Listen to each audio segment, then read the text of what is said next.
네, 여러분이 지금 오신 데는 이 건물 자체가 문화재입니다. 그리고 동서남북 네 곳의 문 중에서 제일 중요한 문입니다. 근데 저는 저기 남한산성하고는 굉장히 관련이 많은 것 같습니다.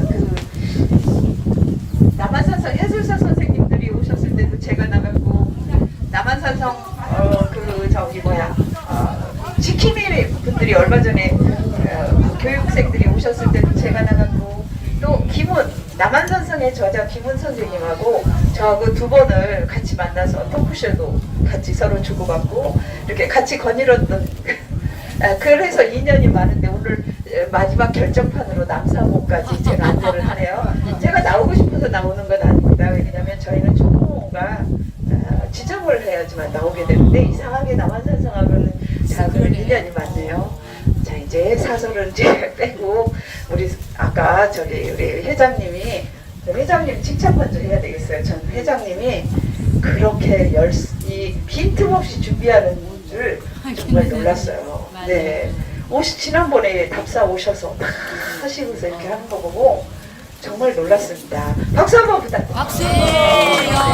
정말 과연. 깜짝 놀랐어요. 과연 우리 남서울 회장님이요. 네, 그렇습니다. 네, 이 성은 남한산성에 비해서는 훨씬 작죠. 그리고 이 전체가 이제 여기는 이제 제일 공부를 하러 오는 곳이 우리 남한산성보다 뒤에 세계유산이 되었지만 1500년 전에 백제의 왕성이었고, 그리고 조선시대에도 이 앞에가 여러분이 이제 앞에 공터를 지나오셨는데 이 앞에 지하 5m를 파면 백제의 건물이 80채가 이 지하에 있습니다. 네네네. 여기 앞에 여기 공터가. 네. 그리고 백제시대 갑옷이 여기서 유일한 철갑옷, 연도가 밝혀진 철갑옷이 여기서 나와서 의자왕 때 645년 갑옷이 여기서 출토돼서 KBS 역사 스페셜에서 1시간 다뤘고, 그리고 여기는 그 1600년대 초에 임진왜란 이후에 갑자기 공주가 또 다시 한번 급부상되면서 저 충북에 있는 충주라고도 하고 청주라고도 하는데 거기에서 이쪽으로 가명이 넘어오게 됩니다. 그래서 가명 자리도 원래 여기 이 앞에 있다고 합니다. 근데 여기가 너무 좁고 그 접근성이 떨어져서 지금은 이제 풀꽃문학관 옆에 그 공주 사대부고라고 하는 명문고등학교가 있는데 거기에 자리를 했습니다. 그래서 여기는 백제의 이제 아까 그 회장님이 잠깐 보내주셨는데 설민석 씨가 강의를 한 것 같아요. 근데 그거를 아마 우리 선생님들 보고 오셨을 텐데 저쪽에 가면 조금 더 아늑한 정자가 있거든요. 그쪽에 가서 제가 백제 왕의 이야기를 해드리고 여기 전체 이야기만 하겠습니다.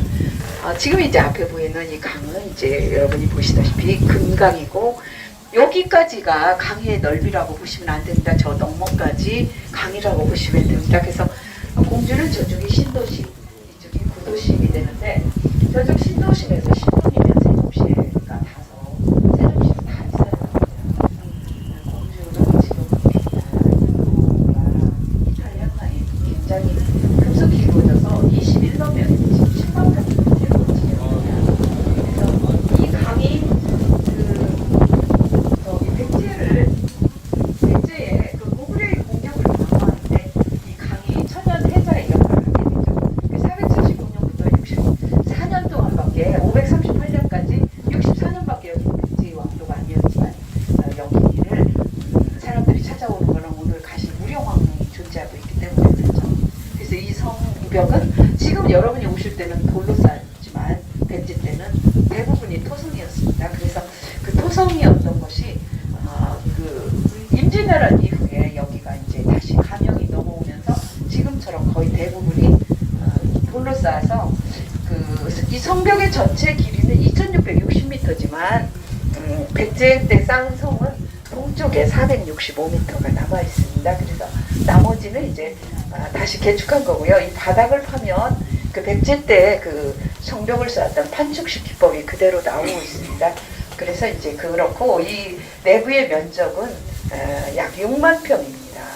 그리고 이제 여기는 백제 때는 이제 여기가 옹진이었기 때문에 옹진성으로 당연히 불리었고요. 그리고 그 뒤에 이제 아까 공주라는 지명은 그 태조 왕건 때 지명이 나오고 그 뒤로부터 이제 공주라는 귀공자, 공주하는 공자와 고을주자에서 공주로 이렇게 되고 있습니다. 그래서 이 성은 조선 시대를 비롯해서 근대 유적까지 이 성 안에는 매우 중시되어 있기 때문에 1500년 동안의 기록이 그 세계유산을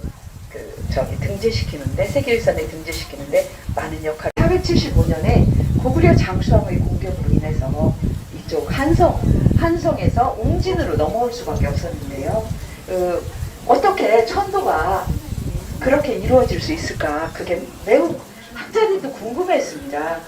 무령왕릉이 있기 때문에 당연히 여기는 그제 왕도였었죠. 그런데 그 비밀이 2003년도에 밝혀졌는데요.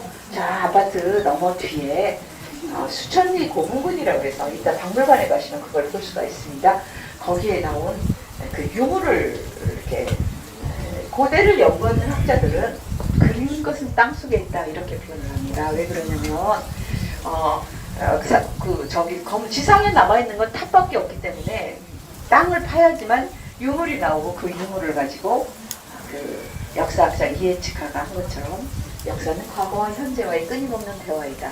저희는 오늘 무령왕릉 유물을 가지고 아마 대화를 하게 될 것입니다. 그래서 거기에 굉장히 큰 세력이 있었다는 걸 알게 되었습니다. 그래서 그 세력들이 문주왕의 세력을 그 계루왕이 한성에서 그렇게 장수왕한테 그렇게 깨질 때 문주왕은 우리나라 삼국사기에는 아들로 나오는데요.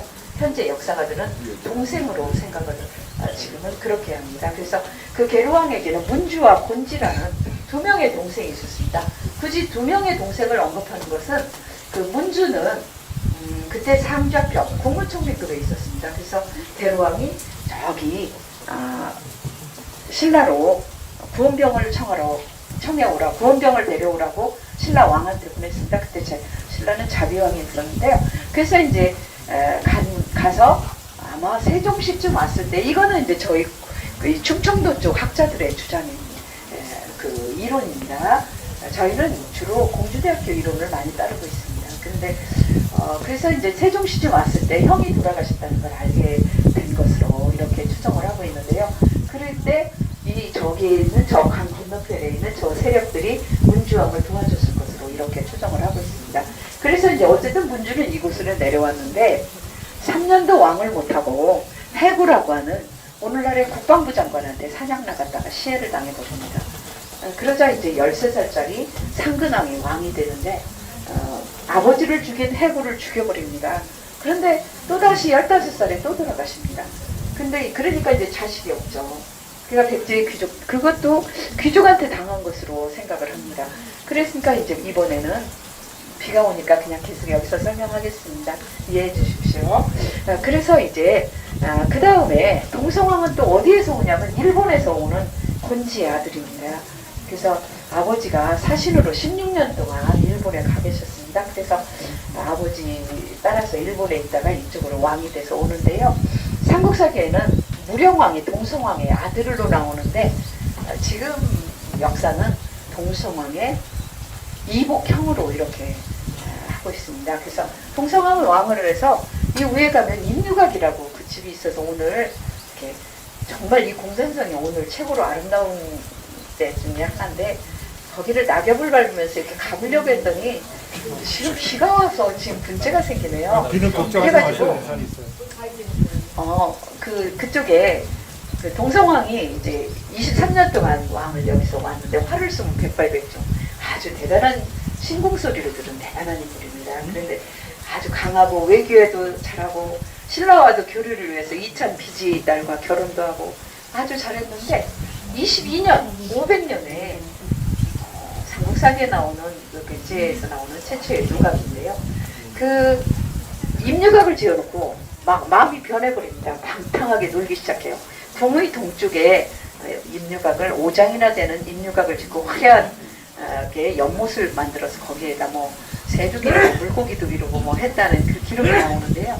그래가지고 백제가 또다시 안정이 될 듯 하다가 소용돌이에 휘말리게 됩니다. 그러니까는 그때 이제 충신들이 있었습니다. 그래서 그 그때는 그 혼란했던 상황을 전부 노파가 여우가 되어 사라졌고 3월에 서리가 내리고 남산에서 호랑이 2마리가 싸우고 막 이런 식으로 표현을 했는데 신하 충신들이 간을 해요. 간을 하는데 제발 그 잔치 좀 멈추고 백성들을 돌봐달라고 이렇게 했는데 백성들을 돌보지 않습니다. 그래갖고 잔소리하는 신하들을 성문을 닫아 걸어서 못 들어오게 하고 계속 잔치를 했다고 합니다. 그리고는 1년의 세월이 흘렀습니다. 그런데 이분이 사비로 사냥을 가게 됩니다. 왕이 사냥을 가는 것은 사냥을 하는 목적보다는 지방 귀족의 동태를 보고 왕의 권위를 살피고 그리고 병사들의 군대 훈련의 군사 훈련의 목적이 있죠. 사냥을 어쨌든 잘했어요. 사냥을 잘했는데 폭설이 왔습니다. 11월이니까 양력 12월 됐겠죠. 그래가지고 마포천이라는 곳에서 주무시게 돼요. 근데 그 마포천이라는 곳이 어디냐면 모시로 유명한 한산으로 기정을 합니다. 그래서 거기서 주무시게 되는데 그날 밤에 또 드라마 같은 일이 일어나요. 그 대통령 경호실장급이었던 위사자병 백가가 보낸 자객에 의해서 동성왕이 칼에 찔립니다. 아마 그 자리에서 돌아가신 건 아닌 것 같아요. 11월에 찔렸는데 무령왕이 12월에 등장하는 것으로 봐서는 그때 그래서 이제 동성왕이 돌아가시고 나서 등장하는 사람이 바로 여러분이 잘 아시는 무령왕 사마왕이죠. 이름 시호가 무령이고 이름은 2개입니다. 일본에서는 사마 그리고 중국과 외교를 할 때 용 2개의 이름을 썼습니다. 성은 부여시. 그래서 이제 무령왕은 왕이 되어서 당장에 제일 먼저 한 일이 백가를 잡아가지고 목을 잘라서 부여의 백마당에 버리게 됩니다. 그리고 성남시가 커서 그때 이제 그 각 지역의 지배자들을 담노라고 불러서 22담노제가 시행이 됐는데 그 담노들을 전부 다 왕족으로 교체해버립니다. 그래서 일단 귀족을 누르고 왕을 해요. 그리고 농사 짓는 사람들에게 농사를 짓게 하기 위해서 김제의 벽골제 같은 저수지를 수리해서 완벽하게 왕을 합니다. 키는 8척이라고 했는데 그때 당시 척관법을 적용해보면 1m 80에서 90cm 사이. 그리고 눈이 잘생겼대요. 제가 삼국사의 기록 그대로 말씀드리면 사마왕은 키가 8척이나 되며 미목이 수려하고 인자 관리해서 백성들이 잘 따랐다 이렇게 써 있습니다. 완벽한 남자입니다. 그래서 또 고구려와 가야 같은 나라를 쳐서 백제의 영토를 다시 회복시킨 다시 한번 백제는 근초고함대 최고의 번영을 하고 다시 한번 중흥을 시키는 왕이 무령왕입니다. 그래서 62세에 돌아가셨습니다. 오늘 묘지서 가서 이제 자세히 설명드릴 텐데요. 그리고 나서 성왕은 그 뒤에 아버지의 그 뒤를 이어서 왕이 됐는데 웅지는 땅이 너무 좁고 분지연대입니다. 그리고 여기가 이제 그 왕들이 계속해서 당하고 귀족들의 힘이 세고 사비를 가보니 신도시로 아주 적당해요. 그래가지고 계획도시를 만들어서 538년에 성왕은 사비로 떠나게 되죠. 그래서 64년밖에 안 되었지만 그래도 여기는 그렇고 지금 이 성은 굉장히 아름다운 성입니다. 조그맣지만 저희가 그 남한산성 갔을 때도 참 좋았는데 저희 딱 한 번밖에 못 가봤습니다. 근데 여기는 그거보다 규모가 훨씬 작지만 아주 좋습니다. 그래서 지금 이제 이 누정에는 역사적인 기록들이 많습니다. 그래서 이런 것들이 많이 붙어 있으면 역사적으로 기록이 많죠. 저는 이제 이 금강변에 과연 역사적인 누정이 얼마나 있을까? 이 주요 누정들을 강의하는 충남 전체를 돌면서 이제 강의를 하는 사람인데요. 이 누정 중에서 여기서 하나 대표적인 분 하나 이분만 설명드리고 잠깐 떠나겠습니다.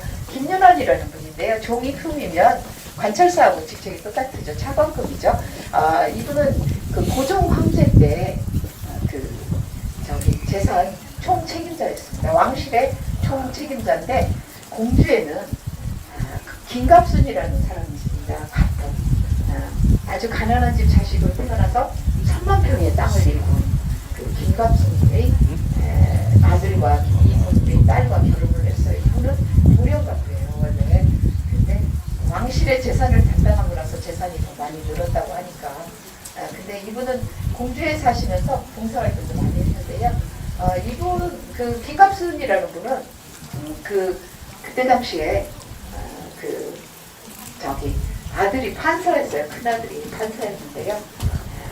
그냥 판사가 된 건 아니고 고피 판사, 호랑이 가족을 뇌물로 바쳐서 탄수가 된. 그리고 대전 유성 온천을 개발한 사람이고 천만평의 땅을 소유했으니까 굉장하죠. 무일푼에서 천만평을 이뤘으니까요. 그 이야기를 하면 재밌는데 우리 선생님들 혹시 지루하실까봐 여기 지형적인 것만 설명합니다. 이 공산성은 용이 한 마리 누워있는 형국이라고 합니다. 그래서 저기 저 섬이 미르섬입니다. 미르가 용의 순수한 우리말이죠. 그리고 저기 다리가 이제 아마 얼마 뒤면 아마 사람 풍행이 보행만 될 것 같은데 저 다리 자체가 문화재입니다. 그래서 1932년까지는 충청도의 중심이 공주에 있었습니다. 충청북도 나중에 갈려나가고 대전하고 충남의 중심이 공주에 있었는데 철도가 대전으로 나면서 대전으로 이전을 하니까 32년에 이전을 하니까 공주 사람들이 그때는 또 격하게 반대를 했나봐요. 그래가지고 1933년에 저 다리가 완공이 돼서 문화재 80년이 넘는 달입니다. 그래서 굉장히 슬픈 달입니다. 그리고 공주가 그때부터 이렇게 조그만 데로 변했습니다. 그리고 이 아래 여기는 아래 돌무더기 여기는 배다리가 놓아진 곳입니다. 그래서 저 다리가 놓아지기 전에 1920년대에 배다리로 연결을 시켜서 여기를 건너 다녔는데요. 그 김갑순이라는 분은 얼마나 이제 밝은지 그때에도 여기 그때 당시도 렌터카업을 했습니다. 그래가지고 그분이 맨날 저기 일제 강점기 때 맨날 하신 말씀이 있대요. 민나 도로고 됐어. 모두가 도둑놈이야. 이렇게 그 말이 유행어가 됐습니다. 텔레비 나와서. 그 여기가 이제 충청 가명이 있었고 그 뒤에 이제 충청 가명이 공주 사대보고 자리로 나간 뒤에는 여기가 중군영이라는 군인들이 있었습니다. 근데 이제 군인들이 다 해체되고 나서 여기가 여기 중군영의 그 가명 그 진남관이라는 그 전체를 김갑순이 사들입니다. 처음이 여기에 있었습니다. 얼마 전까지 여기가 전부 마을이었어요. 근데 지금 이제 이렇게 저기 그분들이 유적 때문에 나가고 지금 여기는 10년 동안 발굴을 하는 곳입니다. 그래서 돈이 이제 만약에 몇 억이 나오면 몇 억 원어치만 발굴하고 다시 덮었다가 또 그 이전에 예산이 생기면 또 다시 열어서 다시 발굴하고 이렇게 했는데 여기 발굴하는 우리나라 발굴의 권위자이신 교수님 한 분이 인생만 더 세우지 말라고 갑자기 불안하시게 돼서 발굴자를 하신 것 같습니다. 저희 많은 분들 송시울 선생님 김장생 선생님 김장생 선생님 시는 참 없네요. 그 유명하신 분들 시가 많은데 그 박택년 정도전 이런 분들 다 시가 있는데 그분들 시를 하기보다는 현대적인 시를 1분짜리를 하나 소개해드리겠습니다. 여러분이 오늘 인생은 아무리 잘났든 못났든 누구나 다 가는 거고 내일은 오늘보다 적지 않습니다. 그래서 제가 이 시를 굉장히 좋아하는 시인데요. 한번 소개해드리고 여기 누정을 떠나겠습니다. 그때는 그때의 아름다움을 모른다. 박우연. 20대에는 서른이 두려웠다. 서른이 되면 죽는 줄 알았다. 이윽고 서른이 되었고 싱겁게만 살아있었다. 마흔이 되니 그때가 그리 아름다운 나이였다. 30대에는 마흔이 무서웠다. 마흔이 되면 세상 끝나는 줄 알았다.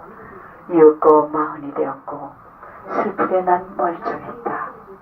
신이 되니 그때가 그리 아름다운 나이였다. 예순이 되면 신이 그러리라. 일흔이 되면 예순이 그러리라. 죽음 앞에서 모든 그때는 절정이다. 모든 나이는 아름답다. 다만 그때는 그때의 아름다움을 모를 뿐이다. 이런 식으로 이제 여기를 갈 거예요. 어린이들이 오면 여기밖에 안 가요. 왕궁터가 메인인데요. 제가 말씀드렸잖아요. 그 터밖에 없다고요. 그래서 이제 여기서 설명을 드리고 갈게요. 여기는 광장이 쌍수점 광장으로 불리는 거는 민조임금 때문에 그래요.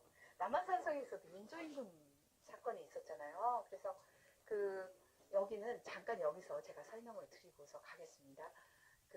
왕궁터는 터만 남아 있어요. 그래서 여기서 기와가 굉장히 많이 공주대학교에서 1985년, 86년에 집중으로 조사를 했는데 기와가 엄청나게 나왔습니다. 그래서 그 기와가 박물관에 가면 보실 수 있어요. 근데 그 백제, 중국의 역사서 보면 백제의 사람들은 집은 풀로 엮은 집에 살았고요. 그 왕 쪽에, 궁궐 쪽에서만 기와를 썼다는 기록이 있는데, 어쨌든 기와가, 궁궐에서 쓰이는 기와가 많이 나왔고, 그리고 백제의 연못을 유일하게 볼 수 있는 곳이 이곳이고요. 그 다음에 이제 쌍수정 광장이라고 불리는 거는 인조임금이 1624년에 이괄의 난을 피해서 이쪽으로 오셨어요. 근데 오시는 도중에 누가 떡을 하다 마쳤는데 떡이 정말 맛있었대요. 그래서 인조임금이 신하를 불러 묻죠. 떡이 맛있는데 이 떡 이름이 무엇이냐. 그러니까 떡 이름은 모르겠고 인과백성에 왔사옵니다. 그러니까 그 맛이 절미로구나 해서 인절미가 여기서 탄생을 해서 공주는 행사했다 하면 인절미만 해요. 다른 떡 안 해요. 그리고 거기가 이제 그 인조임금이 1924년 2월 13일에 들어와서 18일에 떠났는데 5박 6일간 있는데, 그때 그 다음날 이괄의 목이 잘려갖고 와요. 그래갖고 이괄의 목이 잘려서 오는데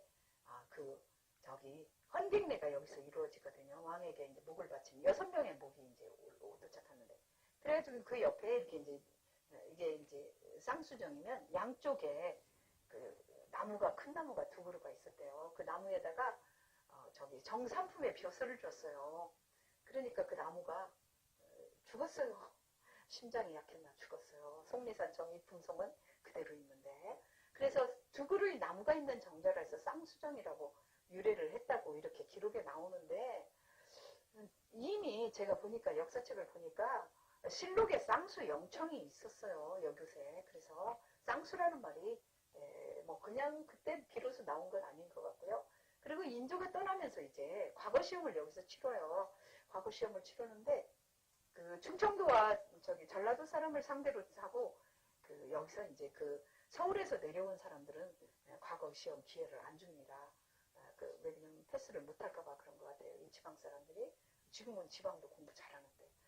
그래가지고 했는데 5명을 합격을 과거에 시키는데 공주 사람이 없는 거예요. 그래서 인조임금이 공주 사람 좀 찾아봐 하니까 인조임금 속 안 쓰기려고 6등을 했어요. 그 사람이 강윤양이라는 사람이. 그래서 6명을 급제를 시키는데, 여기서 장원급제를 하는 사람이 그 남한산성에서 사막사로 끌려간 홍익환 선생님이세요.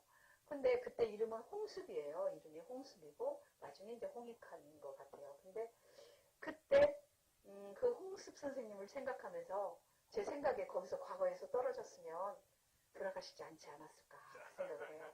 인생만서 세움지마를 생각해요. 그때 다 돌아가셨잖아요. 그죠? 부인도 돌아가시고 아들도 듣고 다 정말 청나라 끌려가서 다 죽죠. 그래가지고 그 홍익환 선생님이 여기서 장원급제를 하게 됩니다. 자, 이제 여기 안 오신 분도 계신가요?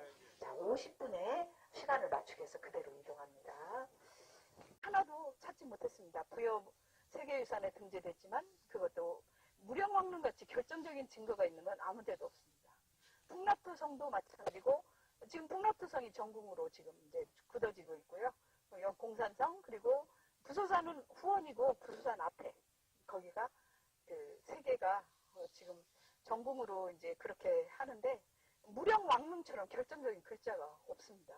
그래서 여기는 이제 추정입니다. 유홍준 박사님하고 같이 왔을 때 제가 여쭤봤더니 당신은 그렇게 생각하신다고 진흙을 1m 이상 방수를 하고 여기가 이제 백제 연못이 유일하게 우리가 볼 수 있는 단 하나의 연못입니다. 이런 것들은 박물관에 다 있습니다. 와당은. 자, 여기 보시면 진흙을 1m 이상 밑에도 그렇고 양쪽에 자꾸 진흙을 하고서 이거를 쌌습니다. 그래서 물은 솟아오르진 않고 물은 길어다 부었을 거고 평소에는 허드렛물로 쓰다가 비상시에만 우물로 썼을 수도 있다고 합니다. 자, 이제 그대로 내려갑니다. 김자진만 알지만은 김자진보다 사실 더 중요한 독립운동 만주